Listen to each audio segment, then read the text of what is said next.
Bonjour et bienvenue dans cette vidéo durant laquelle je vais revenir sur Evil Dead Burn et sur les avis concernant ce film, les avis et les critiques. Donc moi c'est un film que j'ai trouvé très efficace, j'ai adoré le film du début à la fin. Donc je pense qu'il nous en donne pour notre argent au niveau ride horrifique, bien violent et bien vénère, bien énervé.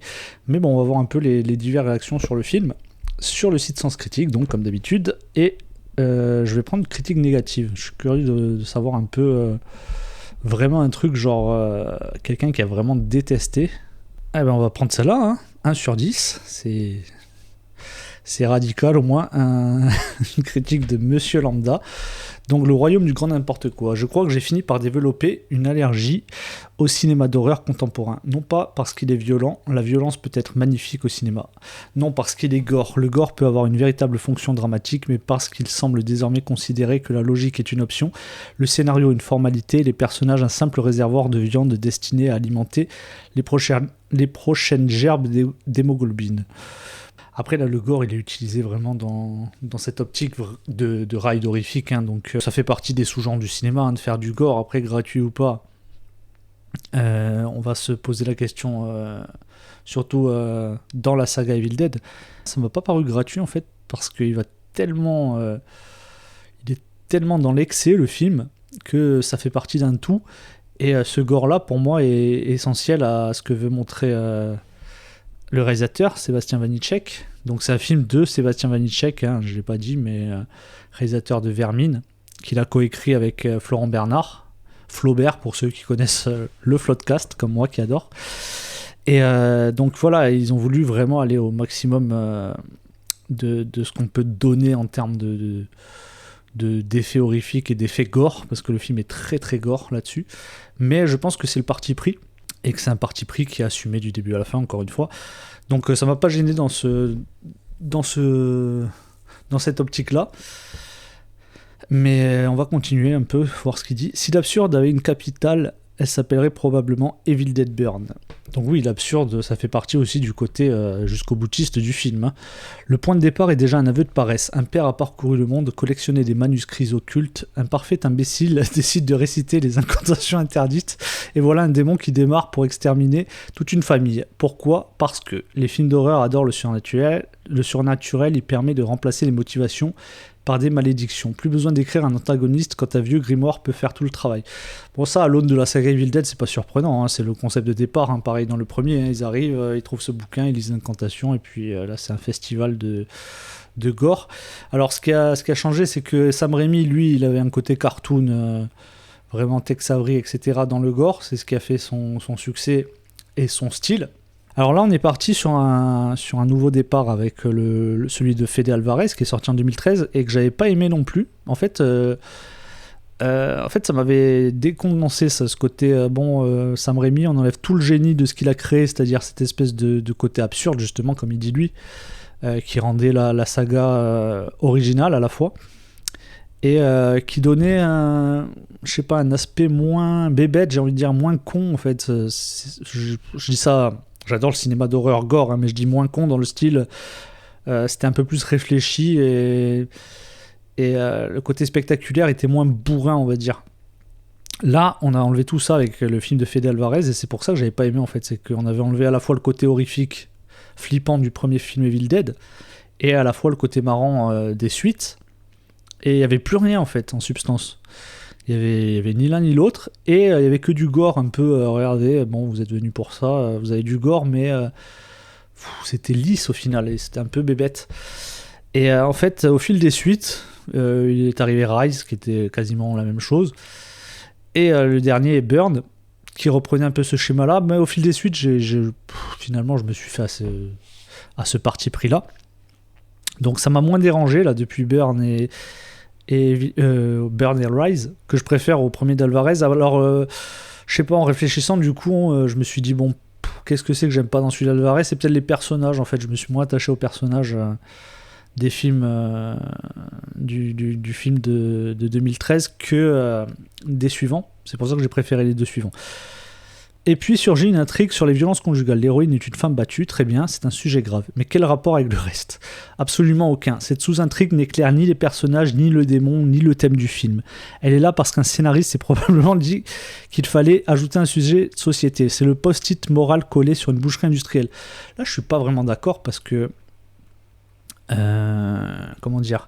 Quand il s'agit de violences comme ça, bon là c'est le cas des violences conjugales, mais tout ce qui est négatif, on a besoin d'un exutoire. Et le film, c'est un exutoire, en fait. C'est ça. C'est cette situation qui est à la fois constituée par sa relation avec son mari qui est violent, mais aussi sa famille qui essaye un peu d'avoir le dessus sur elle et de la posséder, en fait, même après la mort de son mari et la mort des enfants de la famille. Donc voilà, le sujet, en fait, pour moi, il est à double sens, en fait. C'est à la fois, elle se fait mettre sur la gueule, un peu comme H dans les films. Mais voilà, pour moi, c'est le sujet du film, c'est ça. C'est surtout de se sortir de cette situation. Le but, c'est de se sortir de cette situation. On est tellement à un point vraiment de non-retour que là, la violence ne peut qu'éclater et on répond à la violence par la violence. Donc pour moi, le sujet colle parfaitement à Evil Dead, en tout cas avec ce qu'ils ont voulu faire depuis le film de Fede Alvarez. Parce que le premier film de 2013 d'Alvarez, lui aussi, il avait un sujet sociétal un peu. Enfin, lui, il avait pris le parti pris de l'addiction. Donc les Deadites représentaient un peu... c'était ça son combat en fait. Donc les Deadites, c'est toujours un combat d'un des personnages. C'est pas du tout gratuit, et puis ça, justement, ça redore le blason du cinéma d'horreur, quoi, parce que dans quel autre film on peut faire ça, tu vois ? Il n'y a pas d'autre genre de film où vraiment on peut présenter un sujet de société, un truc très réaliste, et le tourner vraiment vers l'absurde total et aller vraiment au plus loin possible dans les excès. Donc pour moi c'est nickel. Le plus fascinant reste cependant la logique interne du film, ou plutôt son absence complète. Les personnages prennent systématiquement la pire décision possible. On ouvre les portes aux possédés avec une générosité désarmante, on laisse traîner les armes, on se sépare, on attend, on crie, on recommence. À ce stade, le démon n'a même plus besoin de faire peur, les héros travaillent déjà pour lui. Et que dire de cette tronçonneuse ? Elle traverse le film comme une mascotte sous contrat. Elle disparaît, réapparaît, change de propriétaire selon les besoins de la scène. On ne manipule plus un objet. On assiste au placement de produits le plus sanglant de l'histoire du cinéma. Alors, je vais revenir sur le premier paragraphe où il parle de la logique interne. Alors, c'est vrai qu'il y a beaucoup de trucs... on ne sait pas trop... les Deadites, on ne sait pas trop comment il se passe... le virus, je vais dire, comment il se transforme, puisque certains, il suffit d'échanger des fuites corporelles, d'autres non, puisque on crache du sang sur d'autres personnages et ils se transforment pas, etc. Ouais, c'est un gros bordel, en fait. C'est un gros bordel à la fois maîtrisé dans ce que ça veut raconter et pas maîtrisé du tout au niveau des règles vraiment intrinsèques du film. Mais bon, je me dis, c'est tellement... En fait, moi, ça m'a pas dérangé du tout. Mais je peux comprendre que ça dérange, mais on est tellement dans... J'étais tellement secoué du début à la fin que ça, c'est passé outre. Et finalement, est-ce que c'est bien important dans ce film-là ? Ça aurait été peut-être mieux si c'était construit de façon plus solide. Mais voilà, on est vraiment dans quelque chose où ça part en cacahuète. Je pense que la scène du repas est vraiment l'escalade. Et après, ça part en cacahuète, donc oui, il n'y a plus de logique, parce que de toute façon, ce qui arrive n'est pas logique à la base. Bon, là, je le défends un peu... parce que moi ça m'a pas dérangé, mais je peux comprendre qu'on soit dérangé et à ce niveau de la logique, si vraiment on prend le film un peu plus de façon plus cérébrale. Et que dire de cette tronçonneuse ? Alors bon, il y a pas de tronçonneuse dans le film. Je sais pas où il a vu la tronçonneuse. Il y a une débroussailleuse, et c'est vrai que bon, au début elle se balade un peu dans la maison, on sait pas pourquoi. J'ai l'impression que le père il essaie de la réparer à un moment donné, parce que d'abord elle est dans la remise dans le jardin, après elle est dans le salon, et je crois qu'il y a des produits à côté, donc des outils, donc je crois qu'il essaie de la réparer. Donc il n'y a pas de tronçonneuse. Par contre, à la fin, donc je vais revenir sur un truc que je trouve cool, c'est la réappropriation du film par les deux scénaristes, donc Sébastien Vanitschek et Florent Bernard. Vers la fin du film, elle se retrouve donc en plein fight contre un Deadite. Oui, donc elle se retrouve avec le petit clin d'œil où en fait elle doit prendre une arme pour se défendre. Et il y a une tronçonneuse, et à côté il y a un marteau-piqueur. On se dit elle va prendre la tronçonneuse parce qu'Evil Dead c'est la tronçonneuse. Et non, elle prend le marteau-piqueur. Voilà, c'est les scénaristes réalisateurs qui se disent bon là, ok, Sam Raimi c'était cool et tout, Evil Dead, mais là c'est notre film, donc elle aura le marteau-piqueur. Le marteau-piqueur, ça reste un objet phallique, comme était la tronçonneuse, mais bon, ça reste quand même dans cette optique voilà, c'est un film sur, sur les violences conjugales, donc je vais te tuer avec l'arme du mal, le sexe de l'homme, donc à travers le marteau-piqueur. Donc ça, c'est cool, hein. Moi, c'est des petits trucs tout cons, mais je trouve que c'est réfléchi, donc voilà, à ce niveau-là, je trouve le film réussi. Les rapports de force relèvent également du merveilleux. Un adolescent de 50 kilos tient tête à un père possédé qui en pèse 100. Pourquoi ? Parce que le scénario a oublié les lois de la biomécanique. Les possédés, eux, attaquent toujours un par un, avec la discipline exemplaire des méchants dans un vieux jeu vidéo. Ils sont en surnombre, disposent d'une force monstrueuse, mais semblent avoir signé une convention collective leur interdisant d'agresser plus d'un protagoniste à la fois. Bon, ça, je vais revenir, toujours les mêmes choses, mais je peux pas le contredire là-dessus, hein. C'est vrai qu'à un moment donné, le père, il est dehors, on sait pas pourquoi. Le chien aussi, il attaque de temps en temps. Pareil, on sait pas vraiment pourquoi. Bon, c'est vrai que c'est des défauts. Moi, je pense que on dit souvent que le cinéma, c'est l'image, c'est le ressenti visuel, etc. Moi, c'est ce que m'a procuré ce film. Mais non, on peut pas enlever qu'il y a des gens, ils ont besoin de certaines cohérences et se posent des questions pendant le film. Et d'ailleurs, c'est des questions qui sont posées elles-mêmes par les scénaristes, hein. Donc voilà, si c'est du travail de scénariste, c'est aussi pour ça. Donc moi, je comprends totalement que ça nous sorte du film. C'est pas un film que je vais défendre qui est une perfection, mais c'est un film qui est, voilà, encore une fois, bancal dans certains aspects. Mais ce côté bancal, en fait, pour moi, il rentre encore une fois dans ce parti pris de vouloir foutre le plus gros bordel possible, comme si tu étais rentré dans une salle dans le noir et tu t'es pris plein de coups de poing dans la gueule pendant 2 heures. En fait, le problème du cinéma d'horreur, c'est qu'on rentre toujours un peu la tête haute en se disant bon, vas-y, montre-moi ce que t'as à me proposer là. C'est un peu comme une comédie, on s'attend à faire rire, donc souvent c'est des genres où on est un peu presque sur la défensive en disant est-ce que tu vas y arriver, presque on rentre de façon négative en se disant vas-y, c'est à toi de me plaire, fais les choses pour me plaire. Et donc forcément qu'il y a des défauts comme ça, c'est pour ça que souvent sur le cinéma d'horreur on cherche les cohérences, on dit ah, telle scène, non, il devrait pas faire ça, le personnage il est con, ouais, non, ça c'est pas réaliste, etc. C'est des genres très très difficiles à maîtriser, le cinéma d'horreur. Donc voilà, il y a des gens, ils vont pas rentrer dedans, et c'est un cinéma qui ne plaira pas à tout le monde, c'est un film qui ne plaira pas à tout le monde, ça c'est clair. Mais c'est pas le but. Le but c'est vraiment de te foutre, que tu aies aimé ou pas, que tu sortes de là, tu sois sonné en fait. Même le démon paraît souffrir d'une sévère déficience intellectuelle. Son objectif consiste à tuer tout le monde et récupérer un objet précis. Formidable. Pourquoi leur montrer un carnaval sanglant pendant 2 heures ?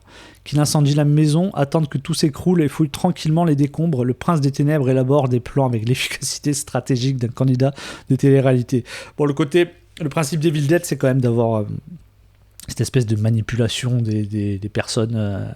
Voilà, les Deadites vont foutre la trouille aux humains, vont les manipuler de façon psychologique. Des fois, ils se font passer, ils essayent de changer leur voix pour se faire passer pour la personne qu'ils étaient avant. Donc c'est vraiment un film de torture en fait, hein. Les Deadites, enfin le concept de Deadite, c'est vraiment un truc de torture où la personne elle est en enfer avant de mourir en fait. C'est de lui faire vivre l'enfer avant qu'il meure.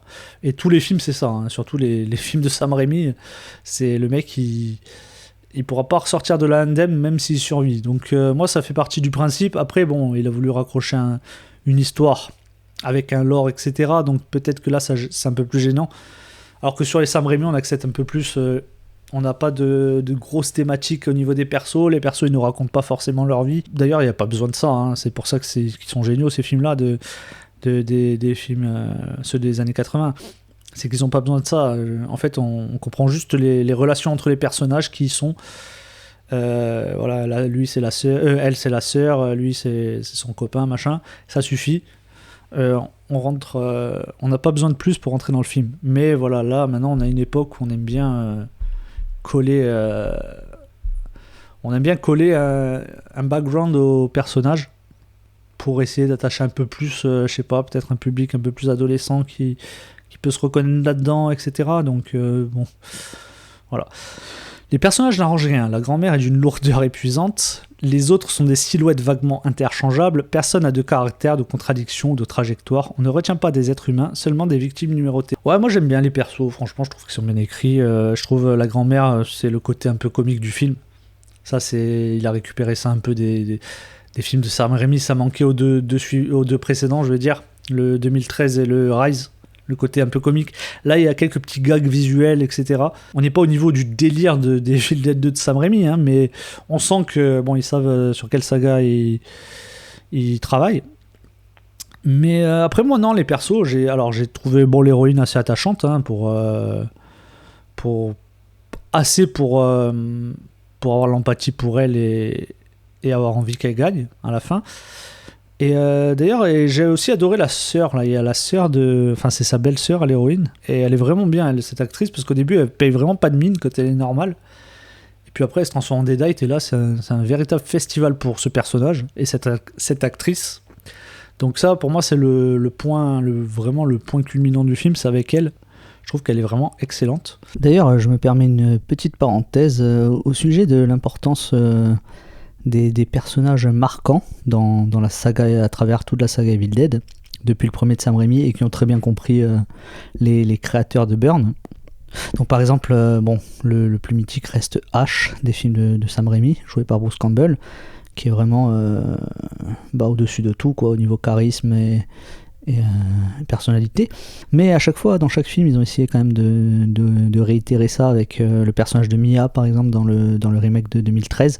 Après, moi, encore une fois, je suis pas très fan du film, donc pour moi, c'est pas mon personnage préféré, mais je pense que mon préféré, comme pour beaucoup de gens, c'est dans le suivant, dans Rise, le personnage joué par Alyssa Sutherland, qui est vraiment mythique, hein, qui arrive vraiment. Alors encore une fois, bon, ce H reste insurpassable, mais franchement, elle est pas loin d'être aussi mythique.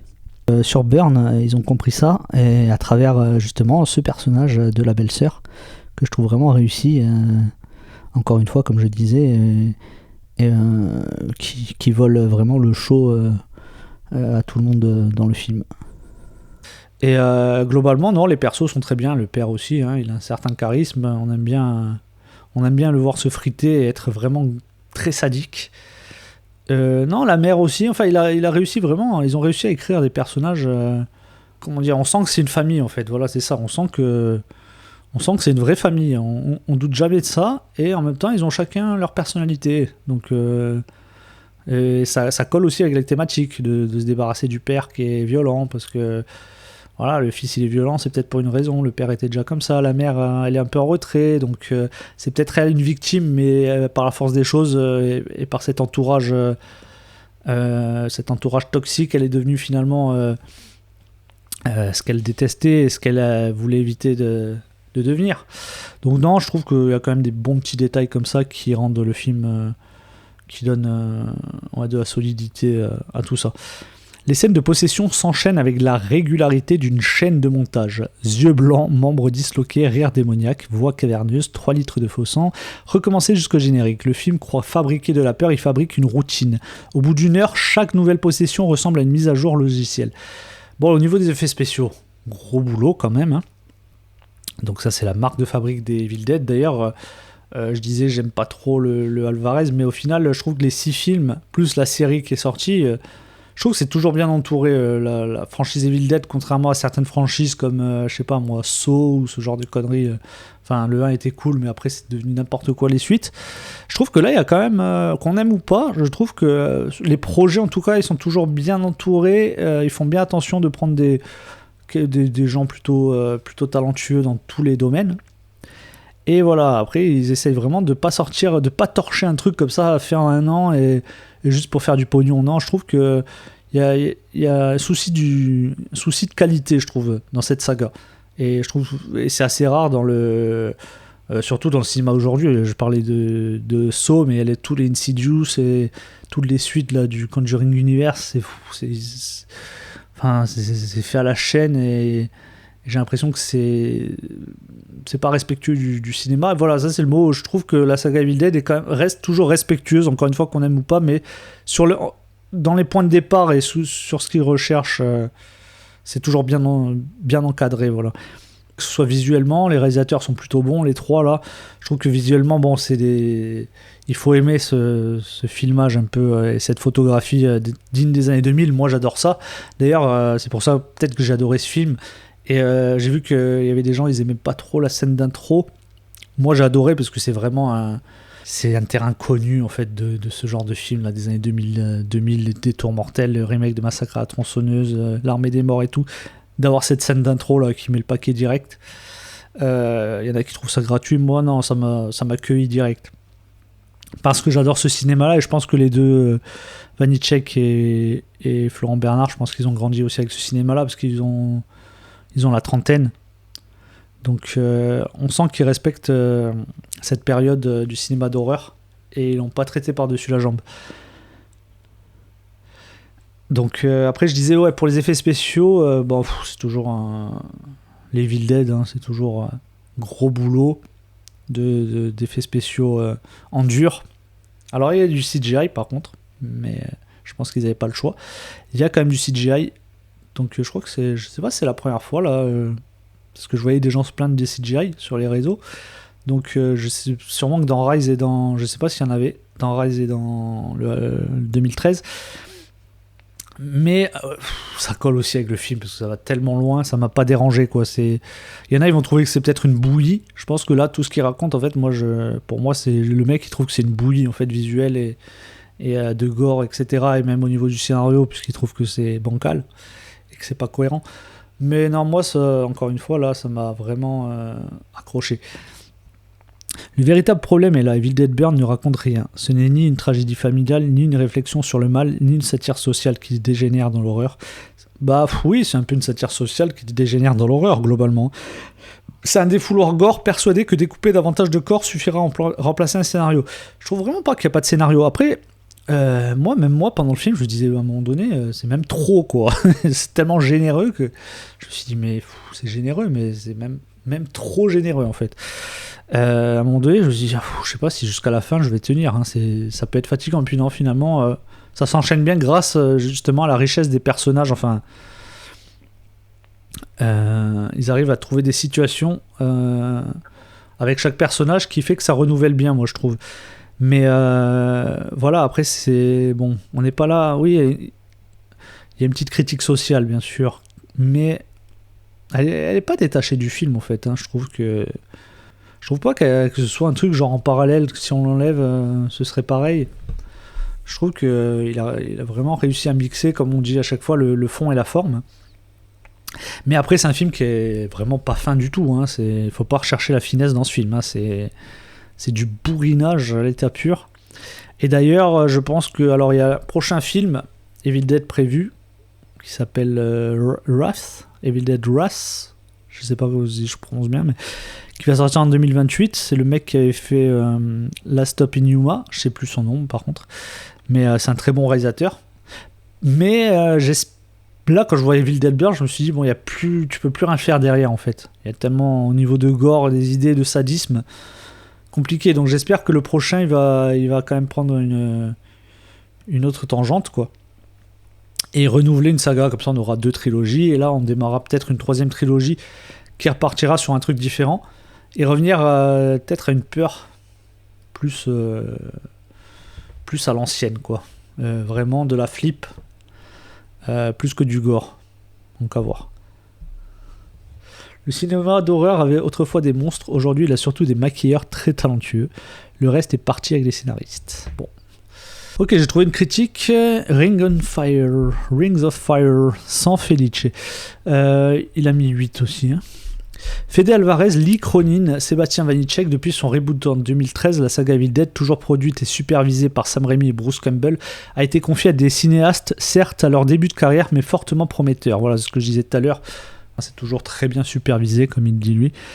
Cela permet d'avoir une saga trilogie pour le moment, à la fois unifiée par des thématiques et des gimmicks, la course du démon en forêt en caméra subjective, le livre des morts, la tronçonneuse, où chaque cinéaste apporte une touche personnelle. À l'annonce du nom de Sébastien Vanitschek comme réalisateur du nouvel opus, j'étais impatient de la voir et en même temps je redoutais que la réussite de Vermine ne se renouvelle pas. De fait, la scène d'ouverture ne m'a pas entièrement convaincu. La caméra virevolte dans tous les sens de façon trop frénétique. L'apparition de la femme démo est plutôt bien foutue. C'est visuellement sympa, mais ça va trop vite. Ce n'est pas très marquant.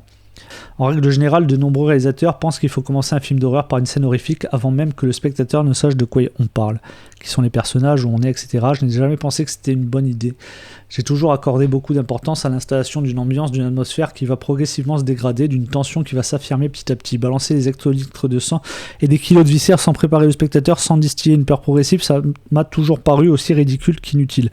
Du coup, le début m'a laissé un peu sceptique et redoutant la suite. Les scènes d'intro, et pas que dans le cinéma d'horreur, hein, dans beaucoup de films, hein, scénaristiquement, ça te présente un peu comment va être traité le sujet. Et là, là, on peut pas mieux présenter que là, hein, parce que sur celui-là, le film, c'est pas dit non, je vais faire monter la tension, c'est je regarde ce que je vais faire, ce que tu vas bouffer pendant le film, je te le mets pendant un quart d'heure, sauf que ça va durer encore 1h30, quoi.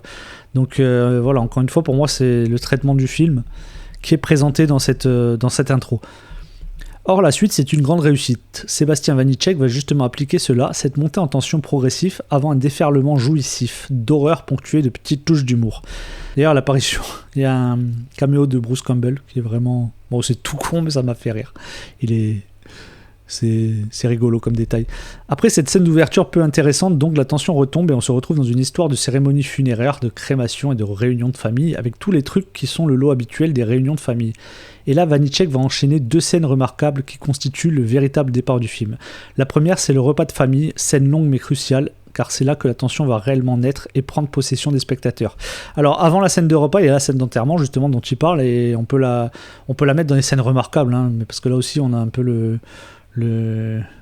l'identité du film à travers cet humour au milieu d'un drame. Donc voilà, hein, c'est tout simple, hein, mais je trouvais que ça faisait effet et c'était à la fois drôle et pathétique en fait. Donc voilà, encore une fois tout à l'heure je disais qu'on repart un peu sur l'humour à l'ancienne, à la Sam Raimi. Voilà, ça, encore une fois, ça va pas loin non plus comme Sam Raimi, mais c'est pour dire qu'il y en a un petit peu, quoi. Et je trouve qu'ils ont mis un peu leurs pattes aussi, quoi, dans le film. Donc je continue sur la scène remarquable, les gros plans, les faux départs, les discussions qui s'enveniment, le fait de montrer que le père est déjà infecté et de repousser toujours plus son passage à l'acte jusqu'à le rendre imprévisible, l'ambiance confinée dans un espace clos, l'attention portée aux petits gestes qui sont tous lourds de menaces, tout cela fait de cette scène un grand moment, et quand la scène s'achève, c'est le véritable début de l'horreur. Voilà, ça c'est le... Ouais.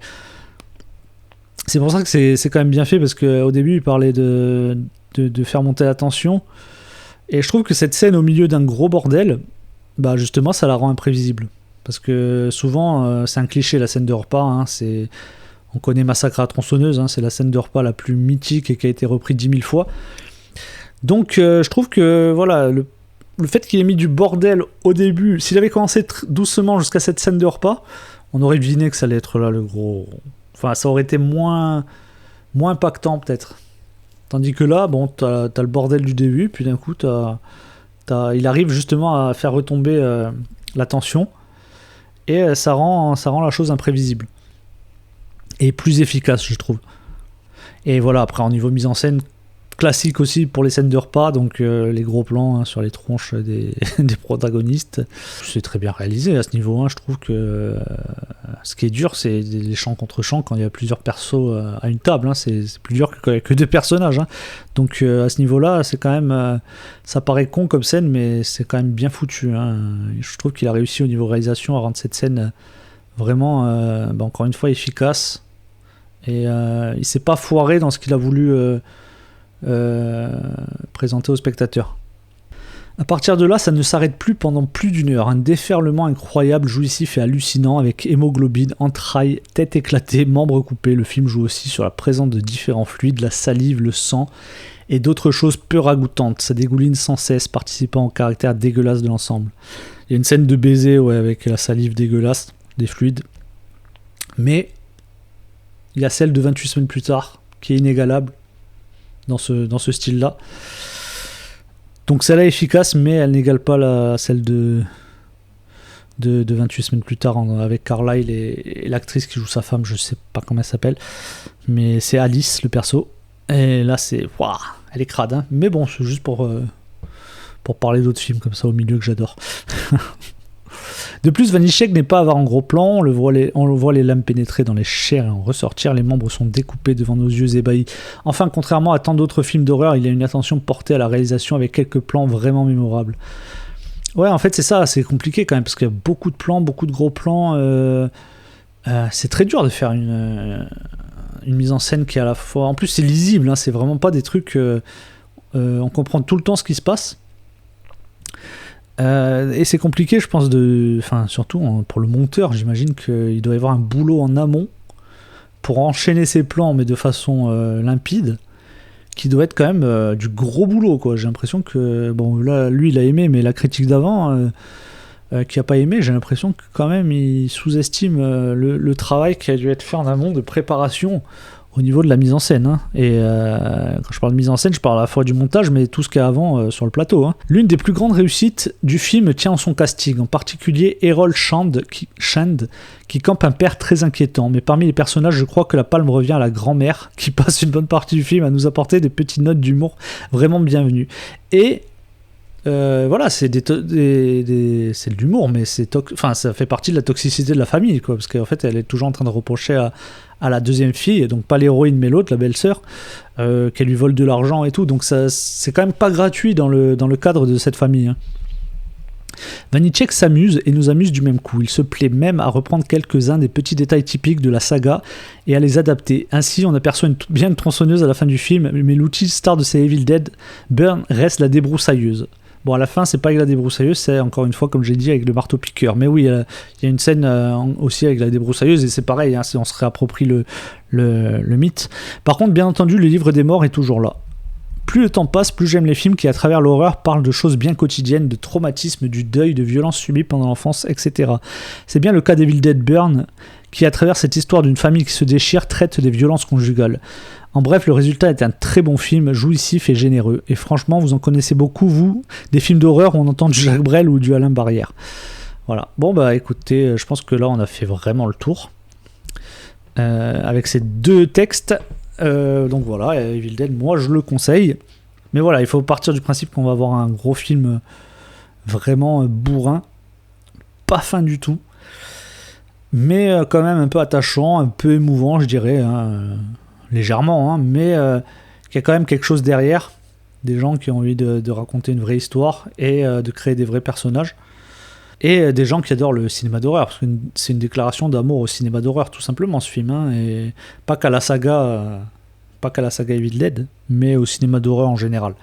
Donc voilà, on va s'arrêter là pour cette vidéo, et je vous dis à la prochaine. Merci.